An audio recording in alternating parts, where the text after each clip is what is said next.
Later, there are 8 new reinforcements you can play as. These include 4 new ships: the LAAT Republic Gunship, Republic Y-Wings, Droid Tri-Fighters and Hyena class bombers. The other 4 are ground-based reinforcements: the B-2 Rocket Droid, Jump Troopers, the Flame Trooper and Wookiee Warriors. In this video, I'll be going over exactly what these special characters do, how much they cost, and if they're actually worth using. So firstly, the LAAT gunship, and before I go any further, yes, it is on rails, meaning you cannot control what direction you move.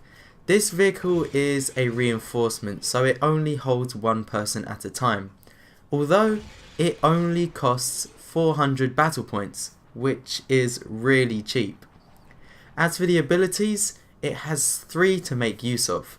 Firstly is just a simple health repair. You can regain health whenever you want when you've taken damage. Second is called Missile Guidance Disruptor. Basically, no missiles from soldiers on the ground can lock onto you while this is active.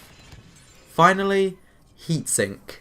This basically is a cooling cell. You won't get any overheat while this is active, and you can fire your lasers for as long as you want. The LAAT is pretty hard to use and get a kill with.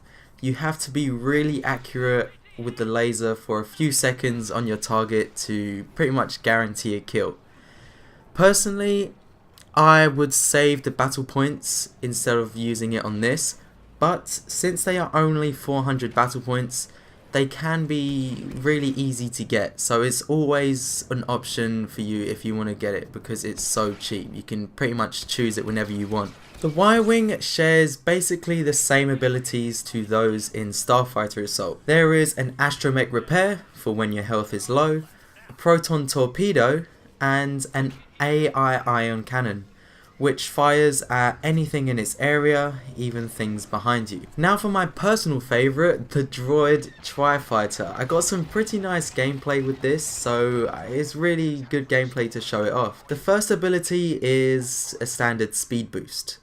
Secondly, this increases your primary blaster damage for a short period of time. And finally, similarly to the LAAT, the Heatsink ability, where there is no overheat on your primary blasters. The Droid Tri-Fighter costs 800 battle points.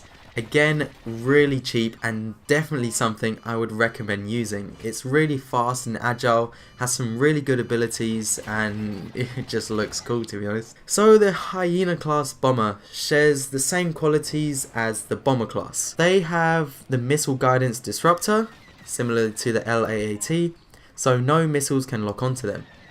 Dual proton torpedoes can be fired, and the 3 missile lock ability. Not too sure how useful that will be in modes like Galactic Assault, but it's always an option if you want to use it. Maybe there will be 3 starfighters in the air and you can take all of them down. And the Hyena costs 1000 battle points, so the most expensive out of the starfighters, but it has some pretty powerful abilities, so I think it's worth it. So that's the 4 ship reinforcements. Let me know what you like the most. As for the ground-based, reinforcements are split into classes. So this was basically done so you can track progression and, you know, add star cards to each of these classes and help differentiate what the reinforcements actually stand for. So firstly, Jump Troopers have been given an aerial class. These includes the newly added B-2 Rocket Droid and slightly updated light side Jump Troopers. The B-2 Rocket Droid is awesome to say the least. Of course, you'll be able to fire your wrist rockets, but in mid-air.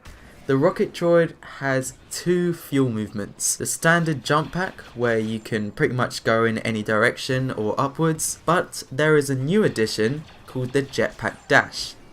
This is a ground-based thrust movement where you can go in any direction and at a fast pace, but it restricts you to only travelling at ground level. This droid is so great to play as. Being able to fire wrist rockets while in the air is awesome, and it actually feels like an intimidating character on the Battlefront.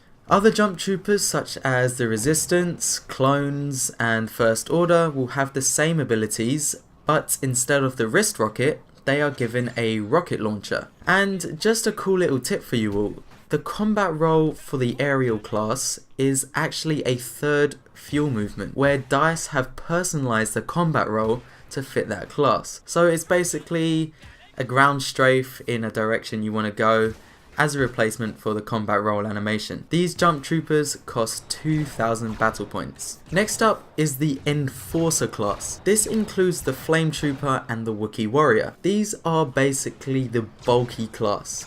Both reinforcements come with a grenade. For the Flame Trooper, an incendiary imploder will burn enemies in an area of impact. You'll be pleased to know that this grenade doesn't actually affect the Flame Trooper himself, so he can walk straight through his own flames. Whereas the Wookiee uses the Thermal Imploder, a highly explosive grenade with the epic explosion and sound. Next, the Flame Trooper has a cooling cell for their flames.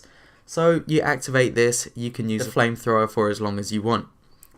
Whereas the Wookiee has an ability called Frenzy.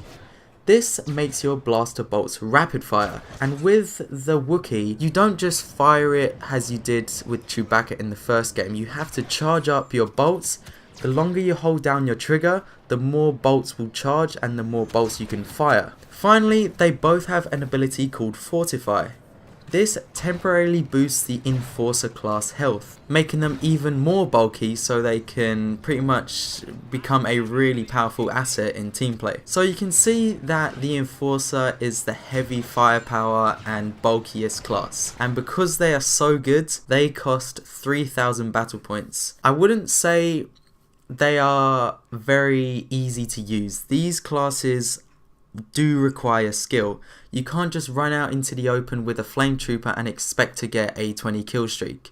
You have to know what you're doing and play very tactical. So there is 8 new reinforcements for you to test out during this beta. I hope you're excited to test them out because it was really great to play as them. Personally, the Droid Tri-Fighter and the B2 Rocket Droid are some of the best gameplay experiences I had. So let me know what you guys think of these new reinforcements. Let me know what your favourite is. Hope you enjoyed the video. It's been Riva, and I'll see you in the Battlefront beta.